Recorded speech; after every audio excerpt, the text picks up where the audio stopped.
সম্মানিত উপস্থিতি, এ পর্যায়ে আমি আলোচনা করব কুরবানির ফজিলত, কাদের উপর কুরবানি দেওয়া ওয়াজিব, কোন কোন জন্তু দ্বারা কুরবানি করা যাবে এবং কুরবানি জন্তুর বয়স কত হবে।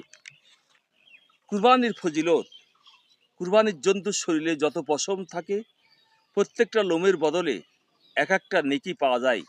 মুসনাদে আহমদ। কুরবানির দিনে কুরবানি করাই সবচেয়ে বড় ইবাদত। তিরমিজি শরীফ। তাদের উপর কুরবানি দেওয়া ওয়াজিব। 10ই জিলহজের ফজর থেকে 12ই জিলহজের সন্ধ্যা পর্যন্ত, অর্থাৎ কুরবানির দিনগুলোতে যার নিকট সদগায়ে ফিতর বা ফিতরা ওয়াজিব হওয়া পরিমাণ অর্থ সম্পদ থাকে তার উপর কুরবানি করা ওয়াজিব। মুসাফিরের ওপর সফরের হালতে থাকলে কুরবানি করা ওয়াজিব হয় না। কুরবানি ওয়াজিব না হলেও নফল কুরবানি করলে কুরবানির সওয়াব পাওয়া যাবে।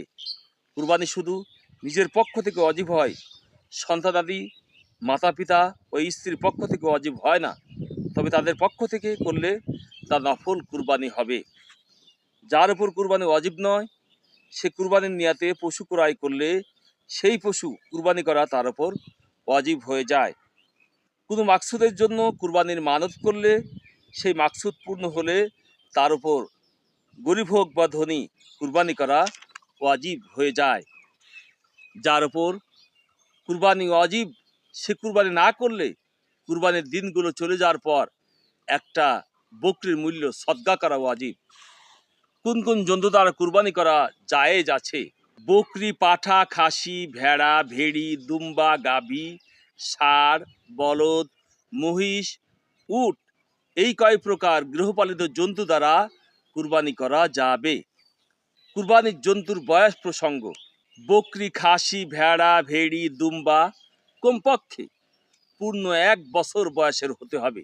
তবে ভেড়া, ভেড়ি ও দুম্বার বয়স যদি কিছু কমও হয় কিন্তু এরূপ মোটা তাজা হয় যে 1 বছর বয়সীদের মধ্যে ছেড়ে দিলেও তাদের চেয়ে ছোট মনে হয় না, তাহলে তার দ্বারা কুরবানি করা যাবে। তবে অন্তত 6 মাস হতে হবে। বকরির ক্ষেত্রে এরূপ ব্যতিক্রম নেই। এটা শুধু ভেড়া বা ভেড়ির ক্ষেত্রেই প্রযোজ্য। সম্মানিত উপস্থিতি, বকরি কোনো অবস্থাতেই 1 বছরের কম বয়সের হতে পারবে না। গরু ও মহিষের বয়স কমপক্ষে 2 বছর হতে হবে। উটের বয়স কমপক্ষে 5 বছর হতে হবে।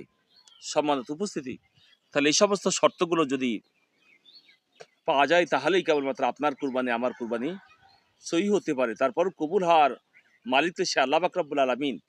কবুল করবেন তো তিনি।